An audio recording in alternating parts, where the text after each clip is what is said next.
Shut up and sit down.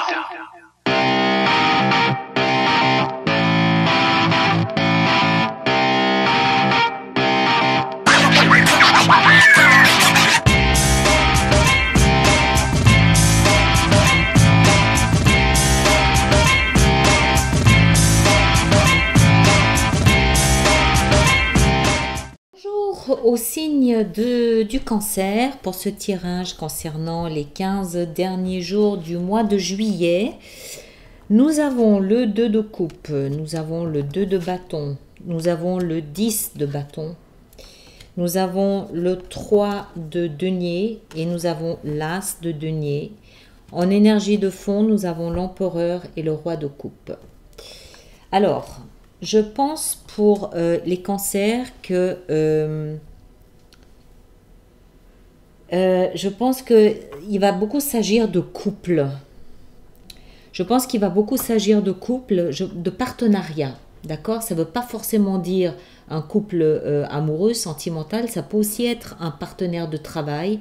Ça peut être un conjoint, ça peut être un collègue. C'est voilà, c'est vraiment le couple, l'association. Les deux, il y a deux. Et je pense que en fait,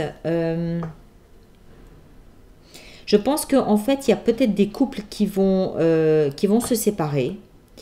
Je pense qu'il y a des couples qui vont se séparer parce que les choses étaient devenues trop lourdes à porter.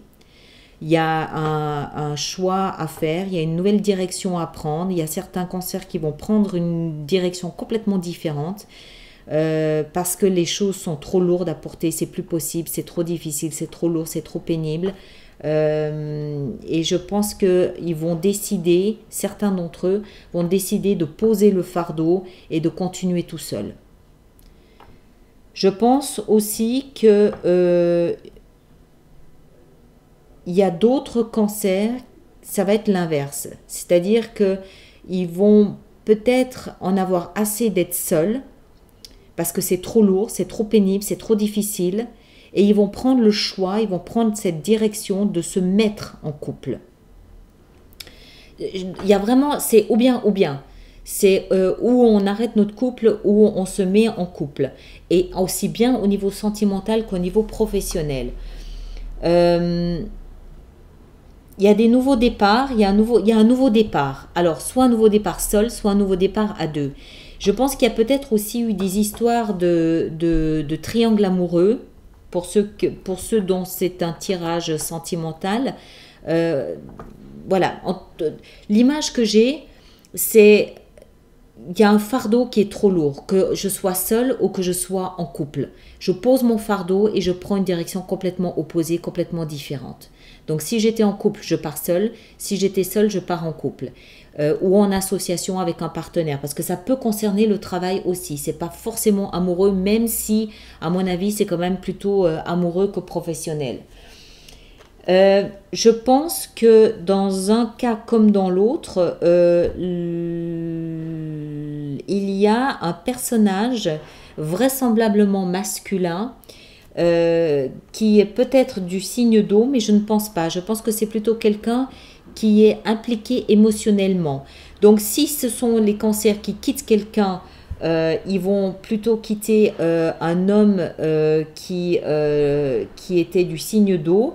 Par contre, ceux qui vont se mettre en couple, ils vont se voir peut-être offrir une émotion de la part d'un homme, qui est du signe d'eau. Cet homme, c'est quelqu'un qui sait ce qu'il veut, c'est quelqu'un, c'est une figure d'autorité, c'est quelqu'un qui a réussi, c'est quelqu'un de parvenu, c'est quelqu'un de solide, de fiable. Ses émotions, il ne les donne pas n'importe comment, il ne les donne pas à n'importe qui. S'il les donne, c'est parce qu'il est sûr de ce qu'il fait, c'est parce qu'il est sûr de où il va et il sait ce qu'il attend en retour et il ne va pas le faire n'importe comment et dans n'importe quelle circonstance. Mais ça, je pense que c'est vraiment juste pour certaines personnes. Le message principal, c'est « Ok, on est devant la croisée des chemins, j'en peux plus, je pose mon fardeau, je prends une direction opposée. » Dans certains cas, il va y avoir un personnage impliqué, mais pas nécessairement. Et ça peut toucher, je pense, essentiellement la vie sentimentale, même si la vie professionnelle n'est pas exclue non plus. Mais il y a un changement de direction radical avec un nouveau départ, quel que soit le cas de figure. D'accord? Tenez-moi au courant et puis passez 15 merveilleuses journées.